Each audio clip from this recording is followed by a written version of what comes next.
Bonjour à tous, c'est l'heure de votre quotidienne Quinte Flash et direction ce jeudi l'hippodrome de Vincennes à l'occasion du prix Darfleur.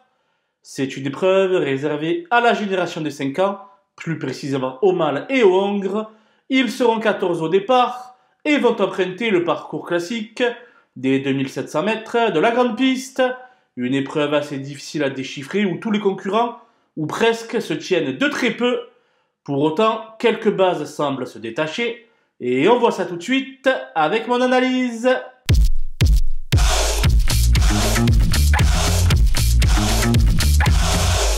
Les bases avec le 2 Impact Sport, qui reste sur 2 succès, acquis avec une réelle autorité. Dur à l'effort et aimant occuper les avant-postes, il pourrait frapper un grand coup pour ses premiers pas à Vincennes. Le 5 Hiro Kostrick a terminé très vite en dernier lieu à Cabourg pour venir créer la décision. Il avait laissé d'énormes regrets après une faute lors de son avant-dernière sortie sur ce parcours. Sage, il sera sur le podium. Le 13 Imanolo Delou répète toutes ses courses avec une réelle constance. Il apparaît avant le coup comme le concurrent le plus sûr et fait face à un très bel engagement. Sauf incident, sa place est à l'arrivée. Les opposants avec le 10 Ideal Madrid, qui a fait étalage de toute sa classe en dernier lieu à Lyon-la-Soie, s'imposant très facilement. Même s'il demeure plus confirmé corde à droite, la grande forme d'Alexandra Brivard pourrait faire la différence. Le 14 Illuminati reste également sur 2 succès acquis à la Capelle, puis au Croisé-la-Roche. Même s'il lui sera sans doute difficile de faire la passe de 3, il devrait conserver une belle place. Le 12 Imoko Madric n'a qu'un parcours dans les jambes, ce qui pourrait le desservir. Mais il s'entend très bien avec Benjamin Rochard et il est mis au point par le redoutable Franck Leblanc. 2 raisons pour lesquelles sa candidature inspire la méfiance.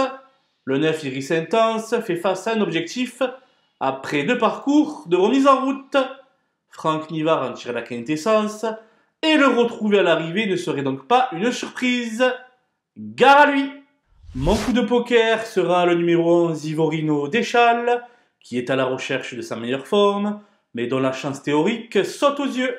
Il avait notamment remporté une course sur ce parcours lors du précédent meeting d'hiver, aux dépens Timoko Madric, avec Eric Raffin aux manettes. Il peut se rappeler à notre bon souvenir. Les outsiders avec le 4 Ivalo du Bocage, qui aborde cette épreuve avec un surplus de fraîcheur. Deuxième lors de son avant-dernière sortie sur ce parcours, c'est un candidat aux places comme beaucoup d'autres. Le 3 Isofou du Chêne et la ligne d'Ivalo du Bocage le 26 août sur ce parcours. À l'issue d'une course sans encombre, lui aussi a le droit de s'emparer d'un chèque. Le 6 Istar d'Erac doit se contenter de petites places ces derniers temps, mais a obtenu d'excellents résultats en compagnie de Mathieu Abrivard. C'est un trouble fait en puissance. Le 8 Embrun Burois devra rester ferré, mais son potentiel est avéré. 3e sous la selle récemment, il ne part pas battu d'avance pour une petite place en bout de combinaison. Les délaissés avec l'as Iblis Gemma qui restera chaussé et qui aura son mentor au sulky. Mieux vaut le revoir donc dans des conditions plus favorables. Enfin le 7 Irving de Bailly va lui aussi évoluer avec ses fers et semble assez loin de sa meilleure forme. Il aura probablement du mal à se distinguer ce jeudi. Voilà, nous avons passé en revue les 14 partants de ce prix Darfleur. Je vous laisse avec ma sélection et mes conseils de jeu. Bonjour à tous!